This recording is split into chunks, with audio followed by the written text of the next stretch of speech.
Good morning, everyone, and thank you for tuning in to today's advocacy webinar. I am your host, JP Dorval, and with us today we have Brian Marquis, who is joining us from NIDA. But before Brian gives his presentation, I would just like to kind of explain how today's webinar is going to go. So first and foremost, Brian will give his presentation, and then afterwards, I will give Marcie's portion of the webinar. Marcie is unable to make it today, unfortunately, but I will give her portion of the webinar, and we'll also give a few other legislative updates, things that are happening. But let me just introduce Brian. Brian Marquis joined the National Institute on Drug Abuse Office of Science and Policy Communications in January 2001. He is now the NIDA Public Liaison Officer and connects organizations across the country with NIDA resources. As a Public Liaison Officer, Brian manages all marketing and partnership activities associated with the dissemination of NIDA's science-based research and information to a vast array of audiences, including federal, state, local, and non-governmental organizations, educators, public health professionals, and the general public. In his efforts to promote NIDA's research and resources, he also manages 30 national partnerships for NIDA's National Drug and Alcohol Facts Week. His dedication to NIH and the federal taxpayer has earned him numerous awards, including the coveted HealthFinder.gov Hammer Award from the National Partnership for Reinventing Government and the NIH Directors Award.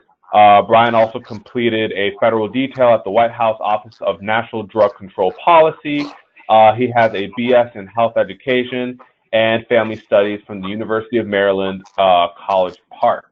So let's give it up for Brian, and I will actually be giving Brian the screen controls. So give us 1 second as we figure that out. All right, Brian, you should have control now. Excellent. Thanks a lot, Jake. Appreciate it. And just wanted to thank you all again very much for being here and certainly for this opportunity. The Prevention Action Alliance certainly has a place in my heart because you guys have done some tremendous work over the years ever since I've coordinated efforts with Fran Gervig and Marcie and certainly JP. I know you're an advocate as well, so certainly appreciate the opportunity to. Of course. And Brian, before you start, actually, for those who are listening in, calling in, if for some reason you can't see Brian's presentation, I do know these tech issues happen. Notify me through the Q&A box, and I'll try to sort it out. But everyone should be able to see his screen. So, okay, Brian, take it away. Excellent. Thanks again. So I'm here with you all this morning, certainly to talk about our 10th anniversary of National Drug and Alcohol Facts Week, which takes place from March 30th through April 5th of 2020. And for those of you who've participated in the past, the dates have changed, and it used to be the end of January, beginning of February, and we sort of polled a lot of the different groups that we worked with and thought that based on the feedback that these dates would be better for us as well as for them, so we changed it. So I hope it works for you all.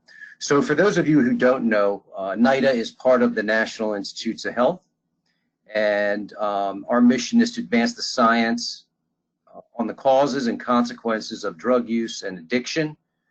We apply that knowledge to improve individual and public health. And with that, we support more than 2,000 grantees around the world, scientific research, neuroscience, medication development, and all kinds of services. So what is National Drug and Alcohol Facts Week? National Drug and Alcohol Facts Week was established in 2010. And the idea really is to help shatter the myths about drugs and misuse through community-based events and activities. And through that, we've actually been able to reach thousands of youth and young adults with our scientific facts about the consequences of drugs and what they do to your brain, to the teen's brain's body and behavior. And, fortunately, we work with so many different organizations, state-based, our federal partners, non-governmental organizations. This educational campaign is not about what our institute is doing. This is about what you all are doing in your communities. And we are just here to support you with our educational resources, our technical assistance, etc. So keep that in mind, as you're moving through and you're planning different things throughout the year. It's not just about Drug and Alcohol Facts Week in March. It's really about what you're doing collectively throughout the year. So that's very important for us, and certainly we wouldn't be able to do the things that we do at the Institute without organizations like Prevention Action Alliance. How do you get involved? Getting involved is extremely easy.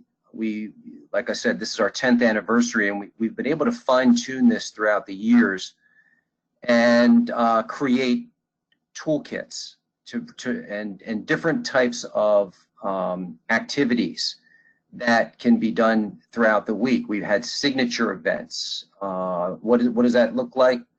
These events are large-scale events where we're coordinating efforts in different cities with different organizations.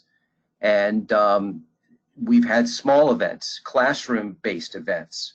We have our National Drug and Alcohol Chat Day, which takes place during the week. And this is a great opportunity for students to dialogue with the scientists in an interactive environment online, asking questions to those scientists of, whatever is on their mind, from, what's the worst drug to, a friend of mine is using drugs and I'm not sure what to do. Do I talk to my teacher? Do I talk to my parents?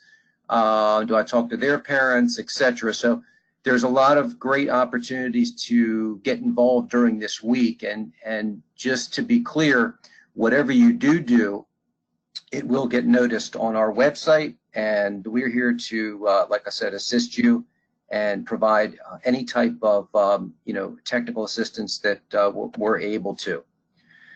We've developed electronic toolkits for specific topics. And as you can see on the screen, some of these topics are tobacco, e-cigarettes and vaping, opioids, alcohol and marijuana. And these toolkits are really a one-stop shop. They include activity ideas and different statistics. We have our latest Monitoring the Future survey results that certainly can be used to create your own activity if you desire. We have our National Drug and Alcohol IQ Challenge. This is really a tremendous resource that every year we put together, and we work with our sister institute, the National Institute on Alcohol Abuse and Alcoholism, and create questions that can be either done virtually, or it can be done online, or it can be done paper-based. One of the things that I've done in the past is take the information and slap your logo on top of that. So this way it sort of resonates a little more with the folks that are actually taking the quiz. So this is something that can be done, and certainly I'm always happy to do that, and I've done that for a number of groups in the past. So we also have toolkits on different blog posts and multimedia resources, how to work with the local media for your events, all these different things like that. And certainly I'm available. I'm your go-to for any information and resources that we may be able to provide for you for your events. A couple different things that you need to do first, really, to get involved is to form your planning team if you have one. Plan your NDFW event and register your event on our NIDA for Teens website, and that's teens, plural, that's teens.drugabuse.gov. You will find all the information that you need on that site to register your event and get involved, and to provide as much detail. When you provide that information and register your event, essentially what you're doing is you're providing information to us, and it's going up on a map on our website, and this information will be seen by everyone who takes a look at that map and the different types of events. Presently, we have about 385 events, I believe, across the country, and even internationally, events are being planned. And so make sure that if you have some ideas, and certainly if you want to run those ideas by me, I'm happy to make suggestions and do whatever I can to make your event as successful as you like.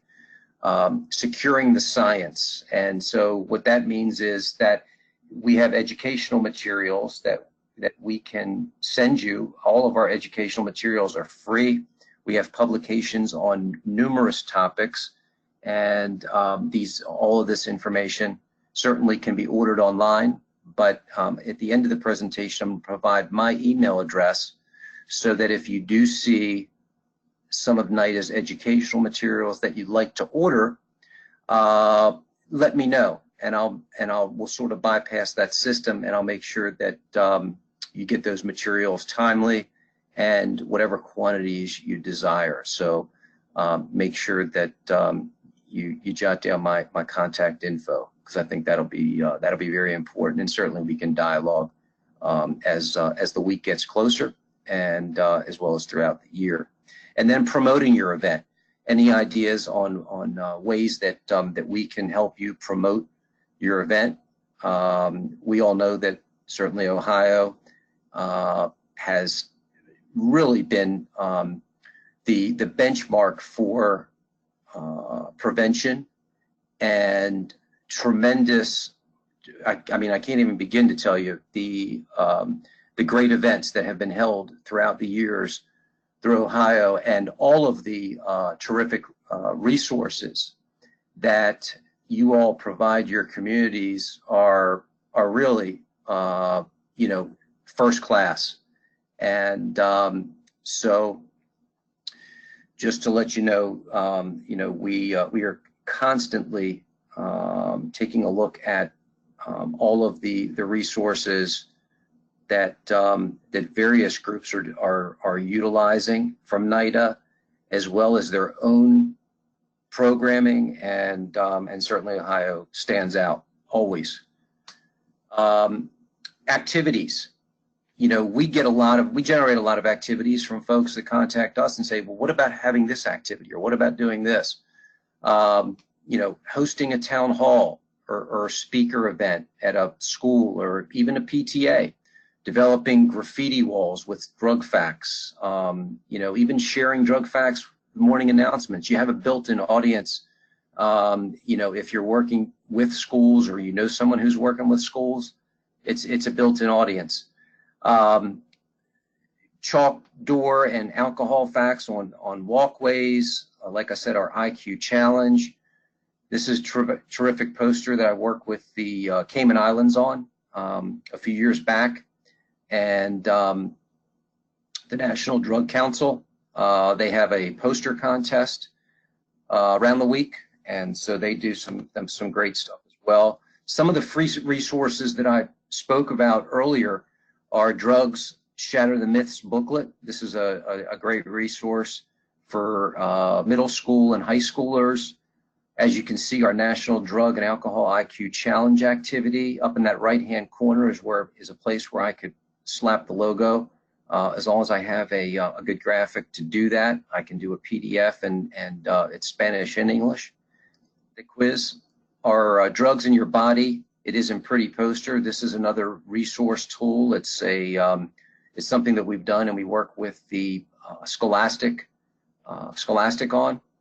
And we have updated our Mind Matters booklets. And so we have 8 different sets of booklets now that used to be our Mind Matters series. For those of you who remember that series, this is our Mind Matters series. It used to be Mind Over Matter. So that's been updated. So as you can see, this is actually a copy of last year's map. And the red are multiple events. The green colors are one event from different groups. Last year, we had more than 2,000 events that took place throughout the country and 20 different international countries. I have a great relationship with the U.S. State Department, and we're able to ship materials out of the country. Otherwise, we wouldn't be able to do that. We're not allowed to ship outside, but because we have coordinated efforts with the State Department, we're able to do that, and that's certainly been a great effort. And some of the international representation are some of the best events, so we're certainly appreciate that. So, how can we help? We are at your service, and like I mentioned, this is my project. I've been working on this since inception, and it's my goal to make sure that you have everything that you need to generate ideas, register and plan events, connect you with a NIDA scientist if possible, or even a scientist in your area. Maybe it's a grantee of ours, as well as providing the materials that you may need. My information is on the screen. You can email me at drugfacts@nida.nih.gov, and please mark your calendar from March 30th to April 5th, 2020. We have terrific social media channels, Facebook, Twitter, and also a LinkedIn, our Drug and Alcohol Prevention Network on LinkedIn. So please feel free to sign up for that, as well as our newsletter. We have our National Drug and Alcohol Facts Week newsletter online as well at our site, our teens.drugabuse.gov site. So that's basically what Drug and Alcohol Facts Week is in a nutshell. And I certainly appreciate the the time with you all this morning. It's been my pleasure, and I'm here to answer any questions that I can. Thank you again. Thank you so much, Brian, for all that information.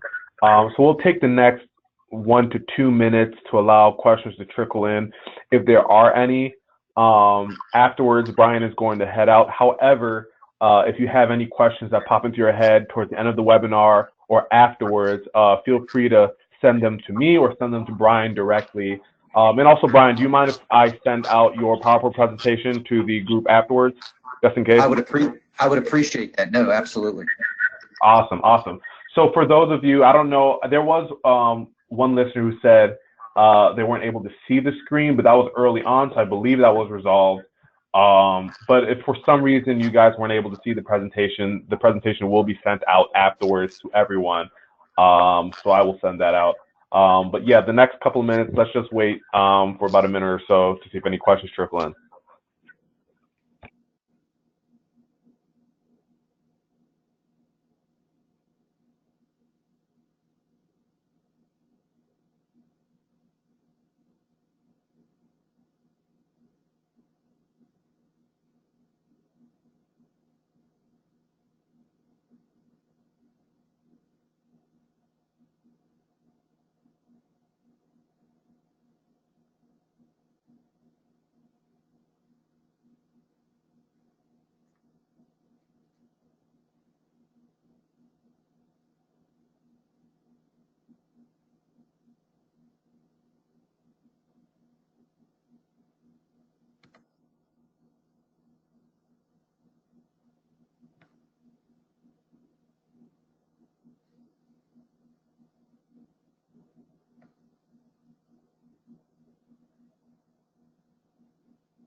Alrighty, so it doesn't look like we have any questions. So Brian, thank you so much for all that information. Once again, everyone, I will be giving out Brian's presentation after the fact. So look forward to that. All right, so everyone should be able to see my screen now, so we can move forward to our portion of the presentation. And Marcie actually walked in not too long ago, so she is here to give her usual medical marijuana program updates. All right, so this year is a very interesting year, not only for the state of Ohio and the General Assembly, but nationally. 2020 is a massive election year, and because of that, legislatively, things are going to ebb and flow pretty drastically. So up on the screen, you will see there are three big dates occurring within this year, 2020, that will affect the way that legislation flows through the General Assembly. The first of which is actually the primary, which is going to take place on March 17th. And some of you might notice that March 17th is a day that is also shared for St. Patrick's Day. Oh my God, I forgot what the name of St. Patrick's Day, yeah. So St. Patrick's Day is also on the 17th.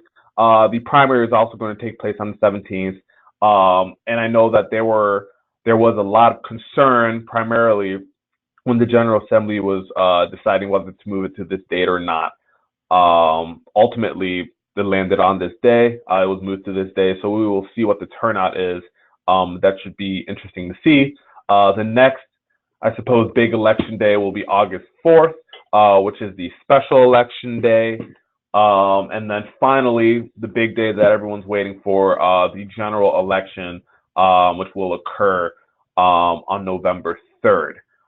So because of this, I expect that a lot of other policy people in numerous fields also expect that things are going to slow down drastically around these dates. So for most of the year, things won't be moving as quickly as they did last year. However, just like in every General Assembly, towards the end, there's something called lame duck, where the legislators try to push through as many bills and policy changes as they can before the end of the year and the end of the General Assembly. That will start following the general election. So mid-November through December, expect to see a lot of movement, expect to see a lot of testimony notices, things like that. Expect to see some things added to bills where it doesn't make any sense as to why this, something was added to a bill. So just expect to see a pretty big legislative mess towards the end of this year. But yeah, it's going to be a very interesting year. So we will keep you guys up to date with anything that happens regarding legislation or the elections and stuff like that. All right, so along those lines, this is another thing to put on your calendar. February 25th, 2020 will be Prevention Action Alliance's Advocacy Day, our Advocacy Day 2020. So for those of you who attended last year, you guys get the gist of it. But for those who are new, this is the prevention field's opportunity and time to come down to the State House for the day and advocate for prevention and all the subsects within prevention. The day runs from about 9 a.m. to 3 p.m. We will have a bus to pick people up from Prevention Action Alliance for those of you who are coming from out of town, coming from Cincinnati, Cleveland, other places within Ohio. You will be able to drive to Prevention Action Alliance. The bus will depart at around 8:45, but we will leave a little wiggle room for our stragglers out there up until about 9. We'll head down to the Rife Center, and we will have a room reserved on the 31st floor of the Rife. There will be a couple presentations, some office hours with different prevention people, and throughout the day, people will have appointments scheduled for them by us so they can meet with their legislators. And by their legislators, either your personal legislator from where you live within the state or where you work within the state. One thing that we want people to note is we need to make sure that you have a tie to the district with which you're meeting with legislatively. So either your area of work needs to be within that district, or you need to live within that district because it's going to be a very busy day, and legislators really want to make sure they're meeting with constituents. Registration will open next week on the 21st, which is also the date of the SPECA meeting. Because of that, I'll provide more info about documents and other things, how to sign up during SPECA, and we'll also send out that information via the legislative updates over the next couple of weeks. So just expect documents and things like that. We will have folders prepared. It'll be a great time. If you have any questions, feel free to email me. We've already received a couple emails from people asking when the registration was going to open and how bringing youth to the Advocacy Day will be handled. So I can answer all of that offline. But if you have any questions, feel free to send them through the question and answer interface here during the webinar as well. So now I will pass the floor to Marcie to give her medical marijuana program updates.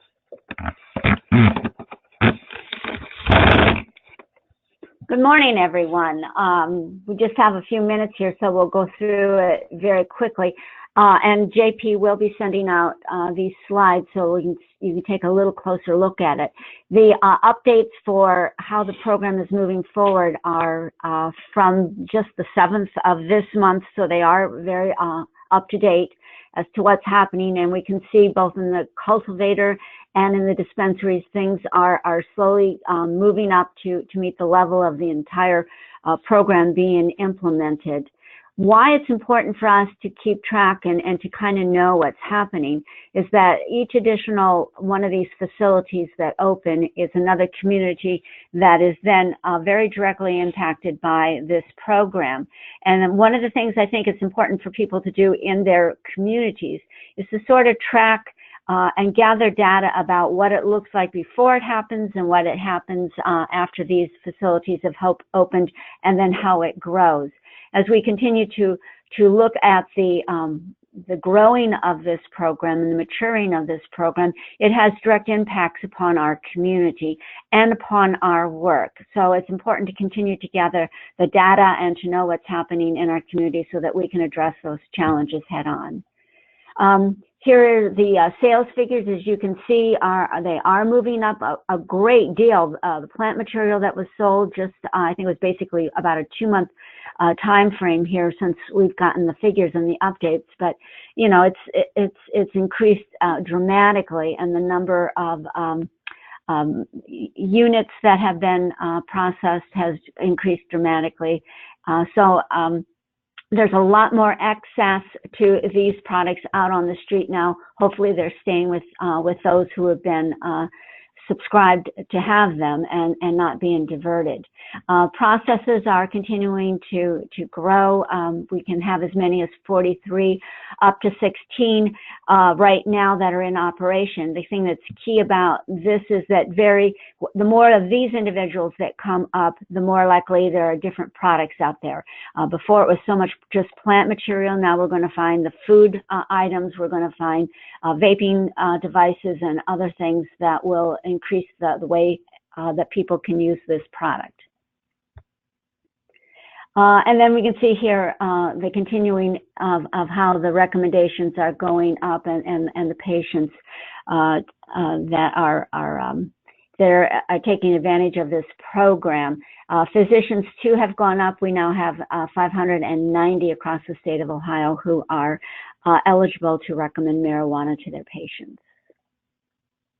The thing that's happening now, each November, we know that the program is taking recommendations through the medical board for different types of conditions that can be added to this, the spectrums of the diseases that it can be recommended for. And on February 12th, all of these will be given to the board's medical marijuana committee, who will meet to consider all of these petitions. I've listed here, there are 28 have been received, but many of them are duplicate sort of syndromes or conditions. And we see that anxiety, depression, and bipolar disorder, arthritis, those are back again, and autism, chronic back pain, which we already have chronic pain, so I'm not sure that makes any difference. Here are some of the others that have been recommended along the way, as you can see here. And then again, you just flip the slide here, JP. And this one that was also added to the list, which obviously is a big joke for the Browns and bagel fans disorder, but someone literally put that into as a category to be considered. So what it points out to me is how seriously is this program really taken, and when we get to looking at really important diseases that need to be considered, that when we start getting kind of this fun thing thrown into it, it just makes us wonder what this is all about. Anyway, what I want to close out on this is that we know that there are many patients, and many of the groups that are involved in this industry are still making challenges that this is not either it's not fair or hasn't been done fairly, B, it hasn't been done timely, or C, that there's just not enough capacity to meet the demand out there. So when we start getting a very organized group of people telling us that this system isn't working, we know, or we're suspecting, what the next step will be, and the next step will be someone will make an initiation to put a ballot initiative on. So we'll watch that closely.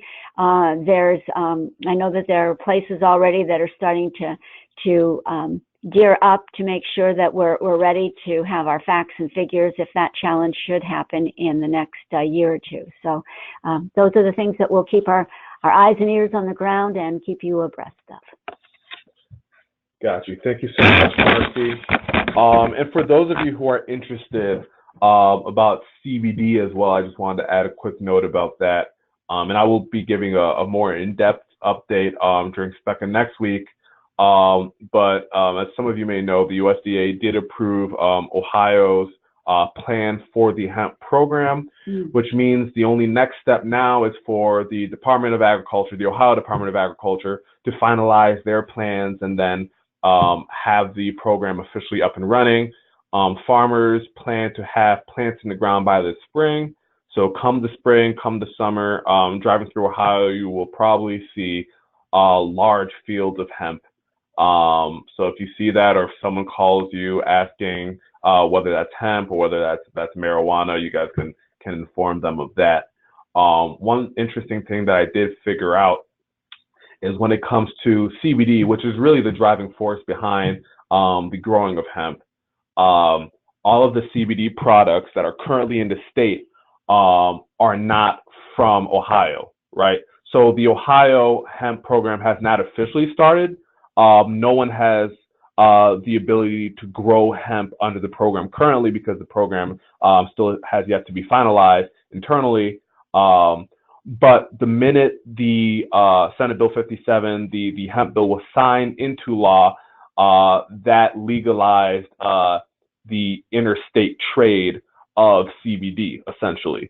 So all the products that you see at Kroger, at GNC, all the nutritional shops throughout the state, all those CBD products are actually out-of-state products that are actually also untested. And by untested, I mean they aren't products that have been tested by the state.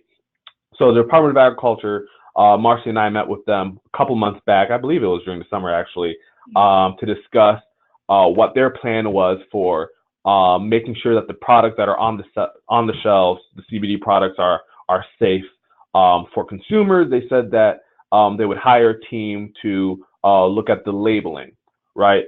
And within the hemp program, the state is required to test the CBD products. However, little loophole, the state is only required to test Ohio-produced CBD products. So the only testing that is taking place currently regarding the products that are currently in stores is labeling, right? The only thing that these products are being tested on is whether the labels are factual, whether they're making any erroneous health claims. So the actual components of the CBD products are not getting tested. And I know that's a concern that many have, especially individuals from the wholesalers association and stuff like that. There's a massive influx of product that is not being chemically tested. It might be, the labels might be getting checked. They might know where it's been manufactured and things like that, but the actual products themselves are not being chemically tested. So that's something to note. And when the hemp program finally rolls in, we'll see whether the products we see on the shelves will shift to Ohio-made products. I have no idea how that's going to work, but that's just something that we'll keep in mind. But I'll give more information regarding all of that, and we'll answer questions next week during the SPECA meeting for those of you who are part of our SPECA network. So we'll leave the line open for brief question and answer period for about a minute or so. Once again, feel free to email me. I will send out both this presentation and Brian's presentation out via email afterwards. So I'll wait a bit on that.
All right, so it does not look like we have any questions. So thank you so much. Happy 2020. This should be a great year. I will see some of you next week during SPECA. And please feel free, if you have any interest in prevention, to register for our Advocacy Day on February 25th. So thanks, guys, and I'll talk to you later.